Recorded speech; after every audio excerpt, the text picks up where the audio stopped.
وعنو ونكسن إذ لهان تيم با أخيارتا إيا صاحبة هودا نغلا سعودو ميل كسته واتشوكتان با dagaalka ka socda waqooyiga dalka Ethopia waxa ku biiray bartamaha bishii July ee sanadan ciidamo kala duwan oo laga aruuriyay deegaamada dalka Ethopia ama maamulada hoostaga magaalada Addis Ababa ee xarunta dalka Ethopia ciidamadaasi waxa ay ka kala tageen inta badan maamulada Addis Ababa hoostaga waxa safka hore ku jiray amaba kow ka ahaa maamulka Oromada waxa soo raacay oo isna qayb ka noqday maamulka shucuubta koonfureed gambeelaha ayaa iyaguna xoogaa ka daba tuuray sidoo kale Soomaalida ayaa iyaguna diray ciidamo siidamo qolo la yiraahdo oo ciidanka hadda idin muuqda uu yahay kuwa iyaga ka soo jeeda ama sawirkan ciidanka leh oo ah siidamo oo aan filayo inuu yahay maamulkii ugu dambeeyay ee ku biira hanaanka federalismka ah ee dalka Ethopia kana go'ay ama ka baxay maamulka shucuubta koonfureed ayaa iyaguna ciidamada idin muuqda diray qolo waliba waxay awoodda ayay direen ismaamulka magaalada Harar ayaa isaguna hal gaari oo xaajiye 50 waxa uu u diray goobta dagaalka iyo 8 askari oo saaray nin waliba tabartii wixii uu awooday ayaa uu dagaalka ku biiriyay ciidamadaasi kala duwanaa ee ka socday maamulada dalka Ethopia waxa ay qayb ka noqdeen dagaalka faraha lagaga gubtay ee ka socda waqooyiga dalka Ethopia balse waxa ay soo kordhiyeen ma jirto haddaba war haatan soo baxaya ayaa waxa uu xaqiijiyay in dhammaanba ciidamadii kala duwanaa ee maamulada dalka Ethopia ka socday haddii ay ahaayeen kuwa heer magaalo ah Addis Ababa ka tagay anfarka maxaan ku yiraahdaa to siidama ka tagay bilishaangul ka tagay jambeella ka tagay wax kale ka tagay wixii oo dhanba inay soo noqdeen oo ay noqotay arintu xabaal iyo ninkeed loo kala tag dhammaanba ciidamada ayaa maamuladoodii dib u soo celiyay waxaana ay ka soo saareen furimaha iyo jiidihii dagaalka ciidamadiina waxa dib ay ugu noqdeen halkii ay ka yimaadeen iyaga oo aanay jirin cid ay ka amar qaadanayaan ayaa wixii baabuura ee ay heli kareen fuuleen kadibna waxa qolo waliba ay u dhaqaaqday hortooda oo dhinacii Tigreegu ka jiray mooyaane dhinacii kale ayaa ay u dhaqaaqeen ugu dambeyn ama aakhirkiina meelihii ay ka yimaadeen ayaa ay gaadheen intoodii bad qabtay awal hore waxa qorshuhu ahaa amaba maamuladu malahayga ay ku xisaabtamayeen inay guusha la qaybsadaan walaalahooda Amxaarada oo ay aaminsanaayeen in ay ka adkaan doonaan Tigreega sidaas daraadeed waxa loo tartamayay guusha iyo libinta in aanay qolo kaliya ku magac yeelanin balse waa la isu dacareeyay waana la isdubtay hawshiina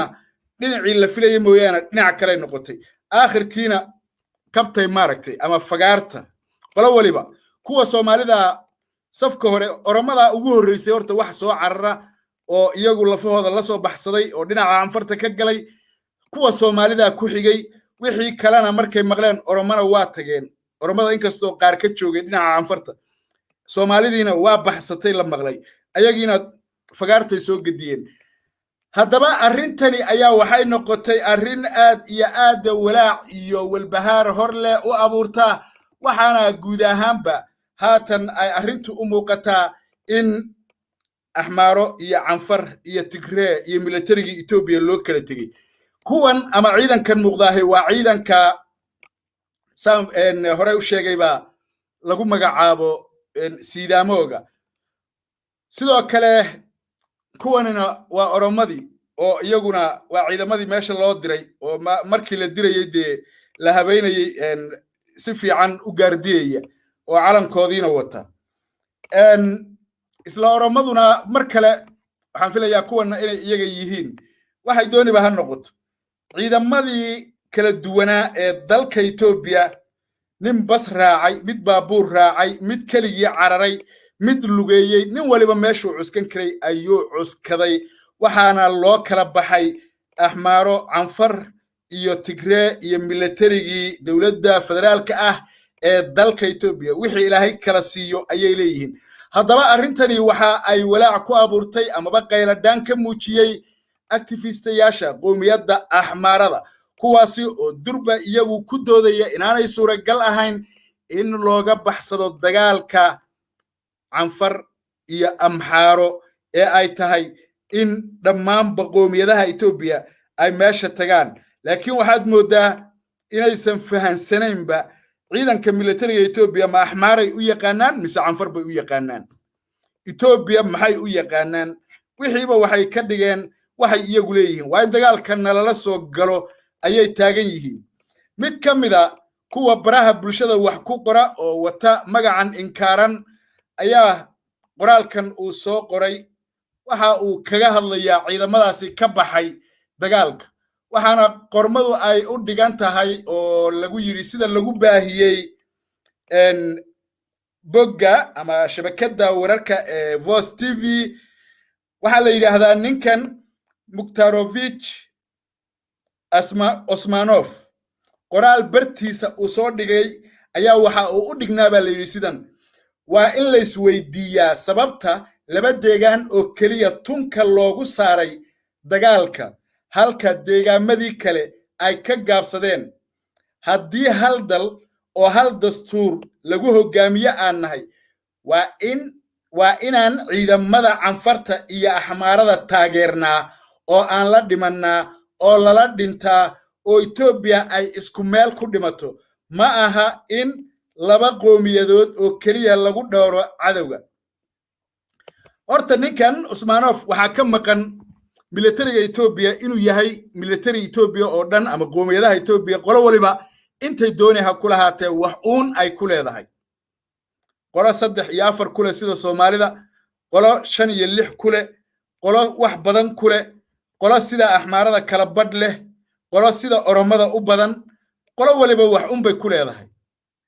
marka halka horta waa lagu wada dhimanayaa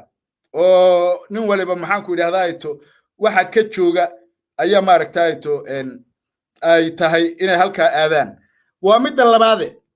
Tigreegu iyagu waa ayo ma waxaan Ethiopian ahayn ba ilaa iyo hadda dawladda Ethiopia iyo dadka Amxaarada ah waxa ay ka dhigayaan Tigreegi waxay ka dhigayaan dal kale oo dalka Ethiopia ku soo duulay okay marka waxa la rabaa in ay cadeeyaan inay deegaankii Tigreegana dhahan Ethiopia ka tirsan yahay qowmiyadihii Ethiopia oo dhan ay dhahan Tigreeg kale noogula taga war Tigreegu waxa colaad kala dhaxaysa Tigreeg iyo Oromo colaad gaari hadda kama dhaxayso Tigreeg iyo Soomaali colaad gaari kama dhaxayso Tigreeg iyo qolyahan kale ama Shaangul ama waxa soo dhan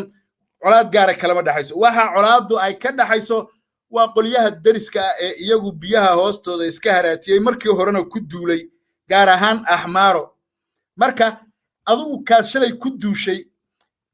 adaa laga rabaa inaad iska difaac shalay markii Soomaalida la xasuuqayay ee dhammaan qowmiyadaha Ethiopia ay wada xasuuqayeen ee Tigreegu uu hor socday